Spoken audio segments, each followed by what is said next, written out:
Magandang hapon po sa lahat. Tayo nagbabalik ulit dito sa ating munting channel, Samuel Soriano TV 29, dito sa ating YouTube channel para mag-discuss ulit ng another coins para makita natin ang kanyang presyo sa mga online selling natin kung gaano nakataas. Ayan.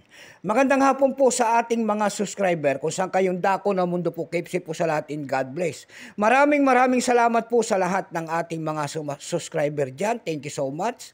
Lalo na rin po yung mga silent viewers ko dyan na sumusuporta dito sa aking YouTube channel. Thank you so much sa inyong lahat. Maraming salamat din po sa nanonood doon sa ating FB page. Ayan, Samuel Soriano. Lahat po na nakapalo doon sa ating FB page, ay thank you so much sa inyong lahat. Lalo na po yung mga nagsisend ng star sa akin dyan. Thank you so much sa inyong lahat. Ayan po. Babatiin ko lang ang aking mother dyan po sa Daragin po, Milagros Soriano po, ng Dumpay, Basista, Pangasinan po. Ayan. Lahat po ng Soriano family dyan ay masantos nangarumod si kayo namin. Doon naman po sa parting sa Monte, Quezon, Isabela po, lahat po ng Pinto family. Ayan. Bernabe Binuya Pinto po and Bernard Bilin Pinto, Timersi, Angkel Melchor po, lahat po ng Pinto family dyan sa Samonte, Quezon, Isabela, na imbag nga malumyo amin, lahat po ng Ilocano. Ayan, mabuhay po tayong lahat. Ayan, yun naman po hindi pa po nakapag-subscribe dito sa aking YouTube channel. Anyayahan ko lang sana kayo at malaking tulong na po o bagay ang inyong magagawa sana kung pindutin sana ang ating subscribe button para lumago naman ang ating YouTube channel po. Ayan, matagal pa ang ating pagsasamahan. Ayan.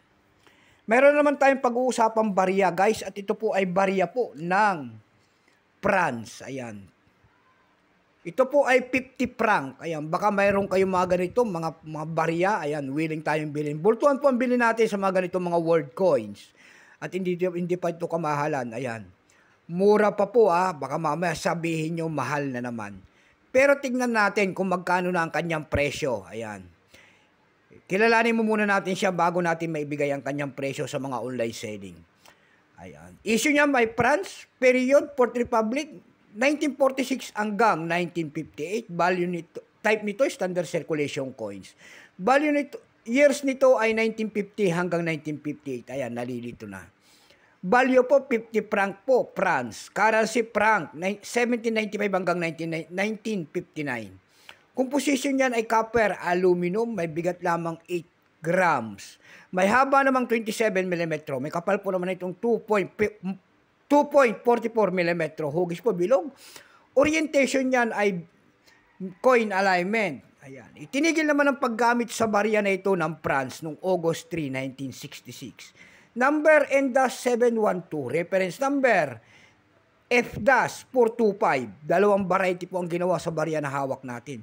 Pero itong hawak natin, ito po ay year 1953, 46%. Kung ilang piraso naman ang ginawa ng France sa barya na hawak natin, ito po ay 63,171,600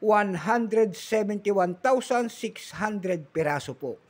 May presyo po yan doon sa ating numista.com. Binigyan na po nila ng presyo ng ating ginoong numista.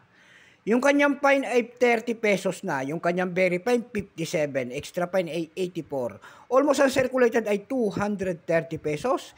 Ang circulated nito ay nagkakahalaga po ng 280 pesos. Dako naman tayo sa kanyang presyo sa mga online. Doon sa ating ebay.com, mayroon tayong nakita nagbebenta doon ng $12 na nito. Meron na rin tayong nakita doon ng $11. Nasundan po ito ng $10.99. Dako tayo sa Carousel PH, pangalawang website. Ayan. Sa Carousel PH naman po, mayroon tayong nakita nagbebenta doon ng 500 pesos. Nasundan po ito ng 350 pesos and then yung pinakamalit po ay 150 pesos. Ayan lamang po ang ating may babahaging kanyang presyo. Keep safe po sa lahat and God bless.